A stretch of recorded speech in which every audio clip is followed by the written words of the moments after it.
preparations were going on, and all over the country, people were just immersed in Sri Rama. At that point of time, as it happens often in this beautiful land, a narrative started building up.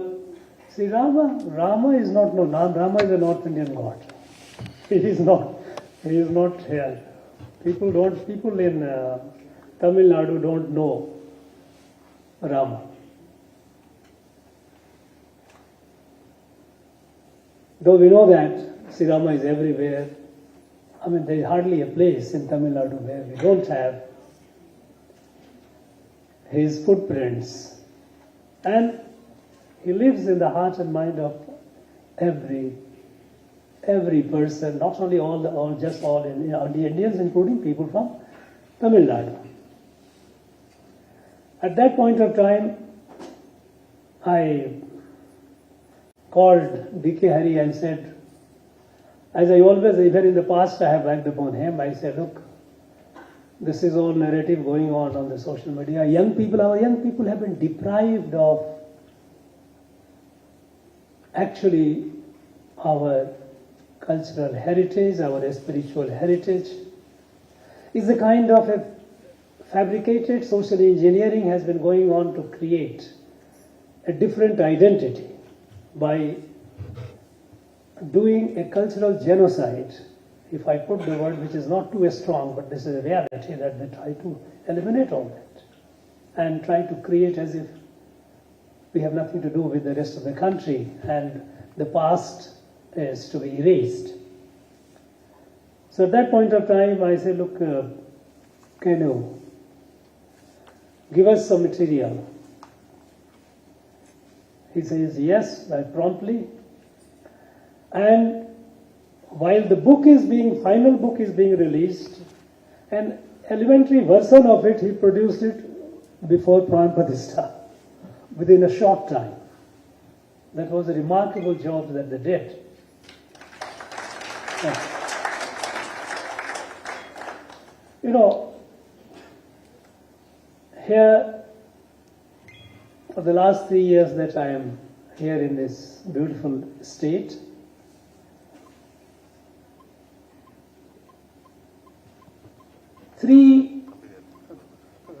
I won't like to call it a wave, but 3 sets of events which I recall.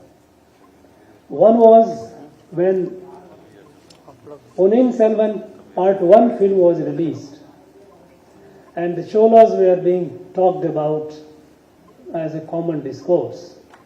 A narrative built up, Shiva is not an Pan-Indian god, Shiva is our god. Because they say Chola we worship Shiva.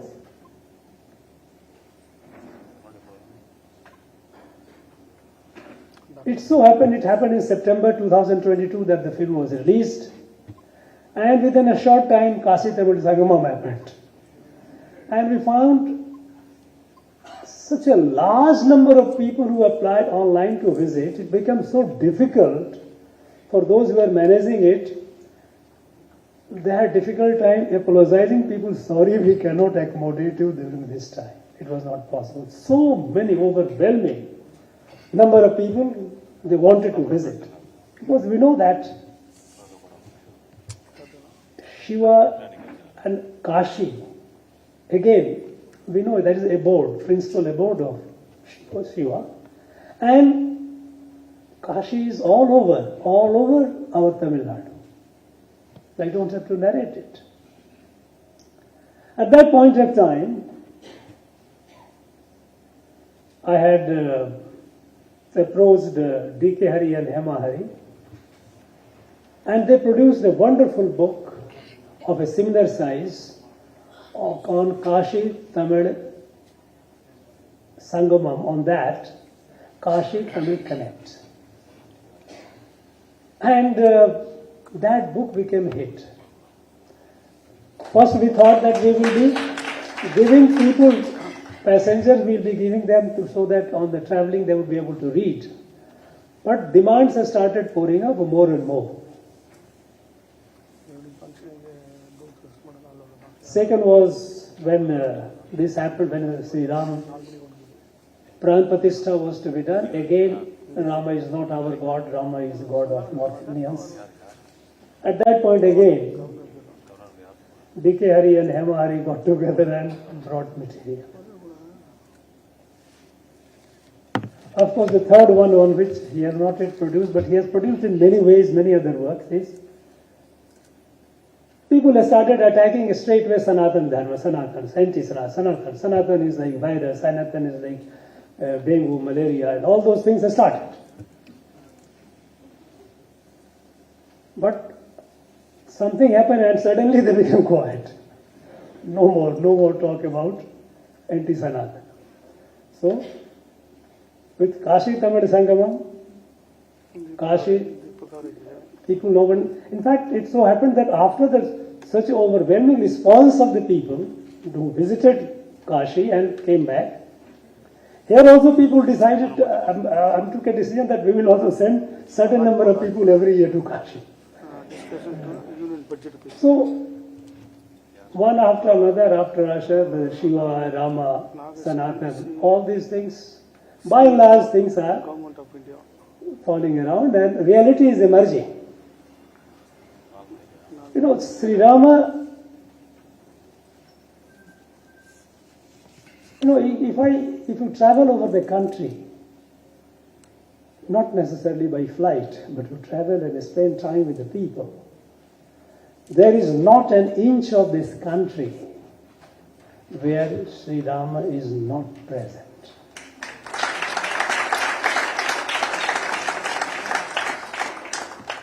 And I say it because I have felt it, I have heard it, I have seen it. Remote corners of northeast tribes, they tell the story of Sri Rama. Go to the people in the Himalayas, of course, they have right from Kashmir to Arunachal all around. They will tell you a story of Sri Rama. Everywhere. Kanyakumari to Kashmir, Kutch to Kamrup, every place.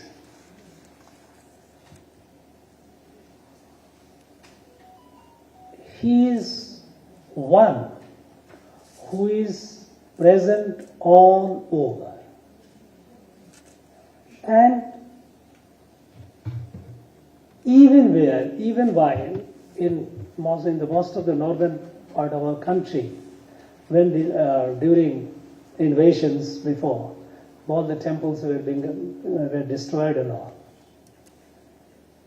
they could not remove Sri Rama from the heart and mind of the people because Sri Rama did not live in temple. Sri Rama lived in the heart of the people. In my village, where I was born and brought up, a remote village. I come from farming community, so people, after the day's hard work, they would come in the evening. They will all assemble after their dinner with their old dhol and all these musical instruments, and they will sing Rang. Feel refreshed, go home, sleep, next day again. They got energized. Usually, when you say that after the day's long work, people feel exhausted, people like to fall flat. No. People in the villages, hard-working farmers, after the day-long work, they used to get energy by singing Ram Katha, Ramayana. If you remove Sri Rama, which is of course not possible, there is no Bharat, there is no country. Because he is the glue that binds the whole country. It is impossible. You may demolish the temple. You may try to build a narrative, but you cannot, no one can remove Sri Rama from the heart of the people, our every Bharatiya. Irrespective of the language, irrespective of region, irrespective of cuisine or custom. When I heard the story of Sri Rama in among the remote tribes of Northeast India. In fact, that was for me an eye-opener. That was almost about 3.5 decades back when I visited that area. Everyone said that they are different people, they are, ethnically they look different, they speak different language, their food habits are different. Actually, we did not go close to them. When I started visiting and staying with them in their houses, and in the night after dinner, the village headman will tell the story, as the used to be the system all over the country. Their grandmother used to tell the story, which of course is just fading away, because today many of the grandmothers they themselves don't know this story. So when they started telling the story about Ramayana, how I could see that there were minor variations in the sense that they did it according to their own bhava, according to their own understanding, but it was so much there. Every place they had, this is where Sri Rama came, this is where Sri Rama did, this is where all over the country. And Tamil Nadu is no exception at all. For long, and in fact, if you look at our national freedom movement, Sri Gurumurti ji mentioned about it. The national, Mahatma Gandhi, what did he choose to unite the whole country, bring them together? He chose only that glue that had kept the country together for thousands of years. When he started saying Raghupati Raghav Raja Ram became his daily prayer. Where all these people, those who were his followers, they came and started saying the prayer every day in praise of Sri Rama. So, and the imagination was that if the British go, we will have Rama Rajya. And that is why the Rama Rajya concept even was brought in our constitution. When the constitution was drafted, and when the draft was put before the Constituent Assembly, about 32 to 33 speakers spoke. 29 of them, they rejected the constitution, which is not acceptable. Because it says that it only talks about union and state, distribution of power, distribution of assets, adjudication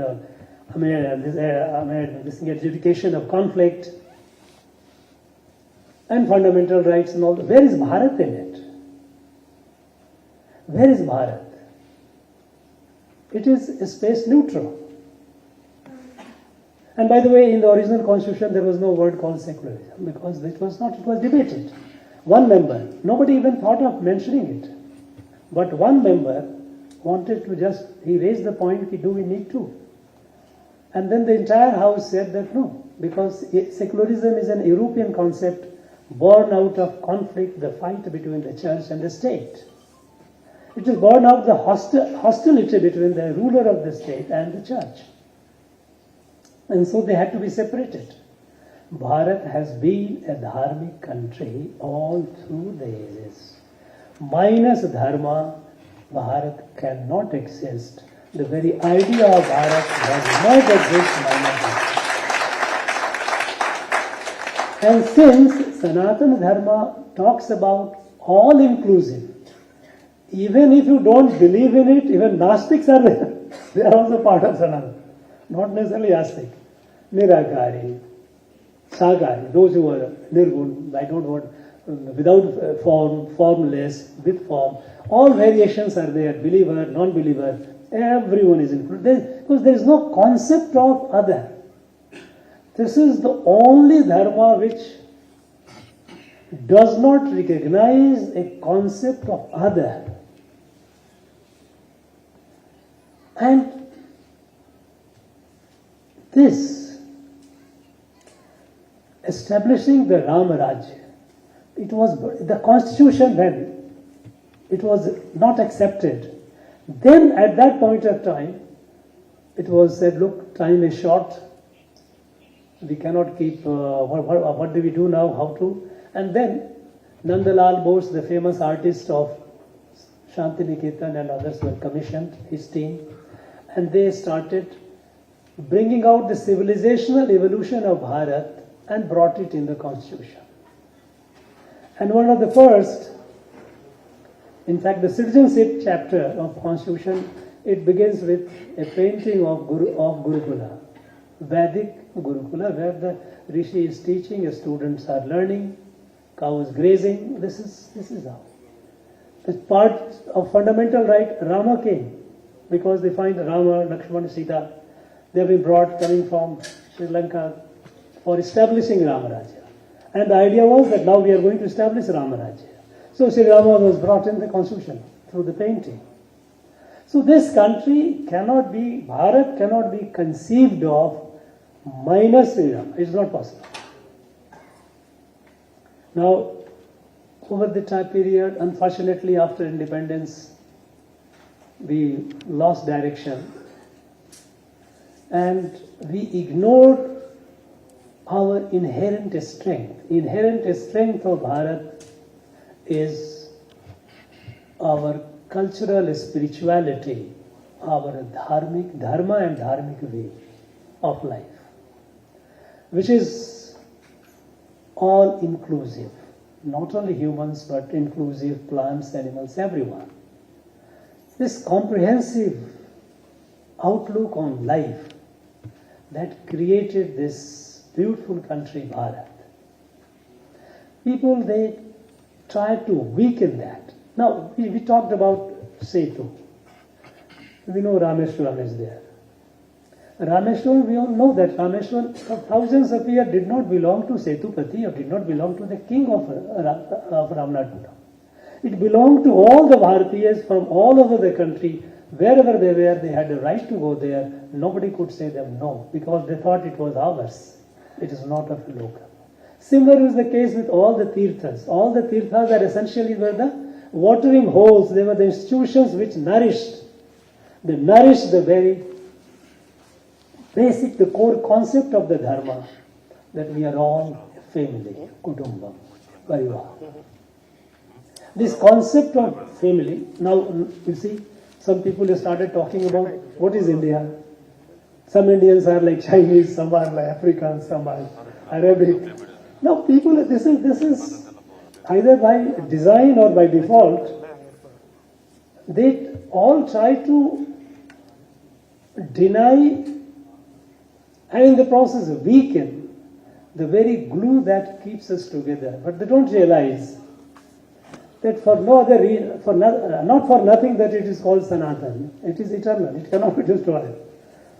Now the question is today, not that it is, we should just be happy about its indestructibility. No, it will be. It is indestructible. It will remain. It has remained for even 1,000 years when it was, the country was enslaved. But now the time that it had, there has to be resurgence. That gives you the energy. Our country has to progress.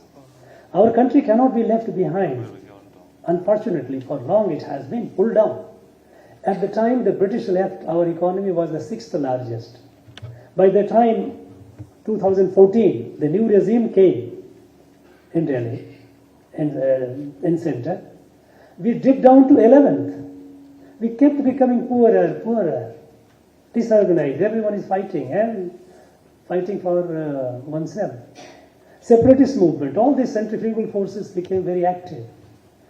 The centrifugal forces became active primarily because what held it together and what holds us together, we try to weaken the very source, the force that kept us together.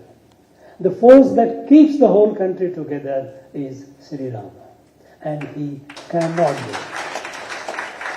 I thank once again T.K. Hari and Hema Hari for this wonderful work, and I'm sure they will continue serving the nation, serving our country the way they have been doing. This kind of works cannot come out of sheer a sense of just, as a task given. It's For them, it's, I know, we know that is, for them it's a passion. And unless you have passion, things don't actually get delivered the way you want. I'm sure now that we have a task before us, the nation has a task before us, that now we have to be a fully developed, prosperous, materially strong, spiritually strong, culturally resurgent, because only then we'll be able to do the duty which has been cast on us. And what is the duty? You know, Sri Rama didn't come only for Bharat. And subsequent, the rishis, all the great icons, those who came, their whole idea was to, for the whole world has to be saved. And Bharat has a duty to save the world, to help the world, to pull the world out of a crisis. Because we have crises all over. Not only war between the countries, war with the environment, war with poverty, all kinds of. Here, for the sake of the world, we have to have a very strong Bharat. Samarth and Sabal Bharat. And this strength, Samarth Bharat, for the sake of the whole world, is possible only when we have the positive energy among our people. We start looking at each other as family members, and we start doing our best with a sense of divine obligation with Rishi Aurobindo on 15th of August 1947, when he said that the time has come for Bharat to discharge its divine obligation. Because this knowledge that we are all one family, this came only in Bharat, nowhere else. It was not a coincidence, it was not that by way of accident, but it was divinely designed. And so it is our duty to spread the light of universal brotherhood. But for that we have to be strong. And strong in all aspects. And so far as the values are concerned, there cannot be any substitute to Rama and Ramarajya. So, we have a task ahead. We have a task ahead to carry not only the story of Sri Rama, but the spirit of Sri Rama, and move forward. Rajbhavan feels happy and blessed to be part of this event, and we will continue in our endeavor to encouraging such exercises or such events in future. Friends, thank you very much. Thank you. Jai Sri Ram. Jai Ram. Thank you, sir. We now request Dr. D.K. Hari, Bharat Gyan, to propose the word of thanks.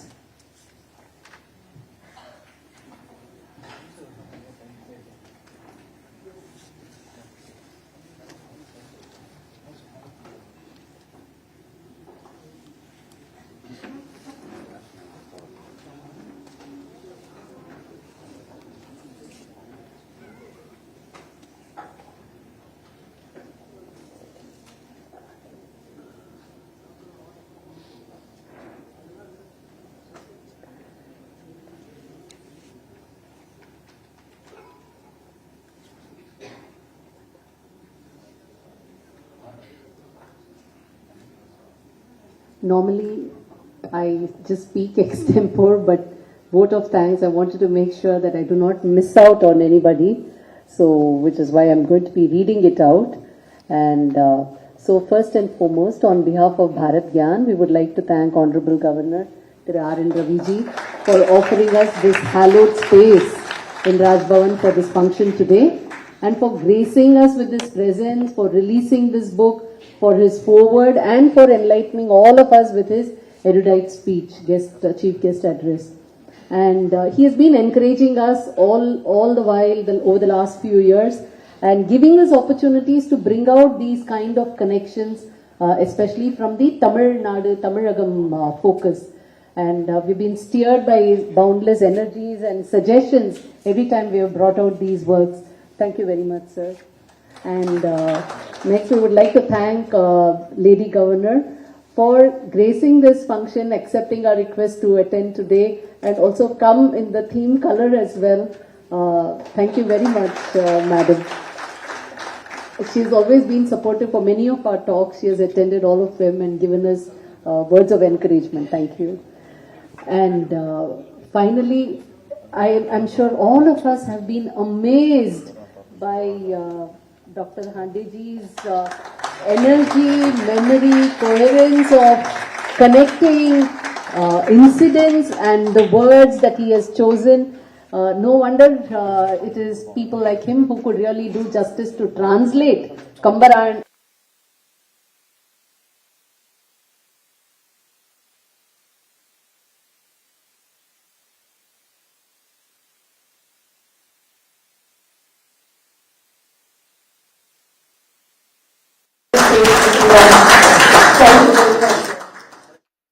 We would like to thank Sri Guru Ji for accepting to grace this occasion and be a part of accepting the copy and also give us this wonderful speech. He has been a family friend for a long time, and on and off we have had many sessions where he has encouraged us with ideas and how to go forward. So thank you very much, sir. And we would like to thank Sri Kilosh Kumar ji and the whole team at Raj Bhavan for helping us and making this function such a great success, because we've been troubling them saying, we want to give this tree, we want to do this thing, we want to do that, and we want to make a presentation before the felicitation to explain felicitation. I don't think they've been bugged like this with so many requests. Thank you, Prasanna ma'am, and the entire team here for supporting and making this a function that all of us can remember. And thank you to all of you in the audience for taking this time out to come all the way here, spend these few hours with us. And I couldn't meet many of you in person, but thank you so much for coming and gracing this function and giving us the encouragement. We would like to thank all